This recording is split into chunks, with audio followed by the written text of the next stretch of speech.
Kibaki is a failure. From 63 to this year, Kenya is heading nowhere. The starvation in Kenya, the human rights violations in Kenya, for instance, Mount Elgon, whereby these corrupt military generals and patriotic generals and the criminals, anyway, that's what they are. They killed, they maimed innocent people, they raped women, and this has to stop, especially killing and maiming Kenyans. In this time and the era, it must stop. These generals have killed in 80th. They killed Wagara massacre. We have not forgotten Wagara massacre, the Kibich massacre, and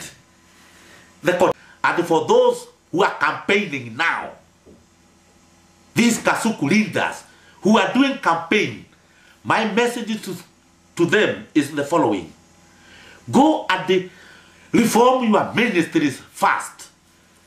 For instance, the Minister for Constitutional Affairs, his ministry is where democracy lies. Kenya government is a failure. Leaders in Kenya are sleeping on the bed on their jobs.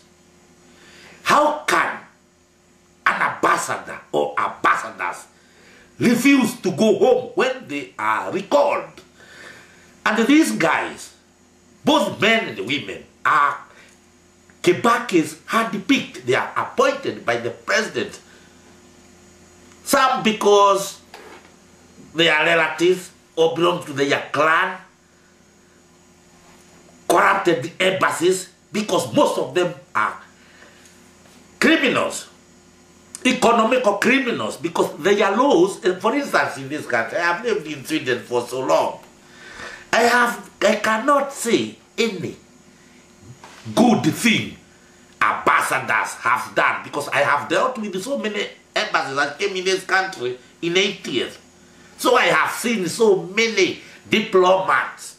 Their job is to do corruption, selling beer, cigarettes, and the other dirty things. Selling even land to Kenya. I can remind the Kenyans people how we fought tooth and nail with them until the land that they had sold returned to Kenya. And everything is well documented because it is in the KSB.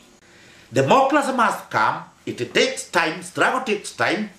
Kenyan people must be resilient and always be in the front line to liberate Kenya. Believe me, this country has seen everything when it comes to oppression, suffocation, hunger, torture, freedom of speech, mass media, especially the one that is being handed back to Mr. Kibaki to sign it. We appeal to Kenyan people.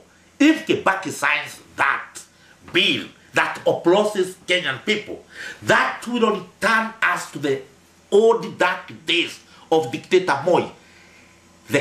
We shall appeal and demand the whole Kenyan youth to go to the streets like it is happening in Greek or elsewhere and stop this and liberate Kenya, because we cannot have this. We cannot be a yapping nation the way Kenya has become. It is 1 year now. What have they achieved? Constitution. They have failed. Nobody mentions about constitution. The country is well known in the whole world that Kenya leaders are sellout. They love money. They are cheap. A day is a going. Any leader from Asia, China, India, Middle East can come to Kenya, book an appointment very easy and meet our president.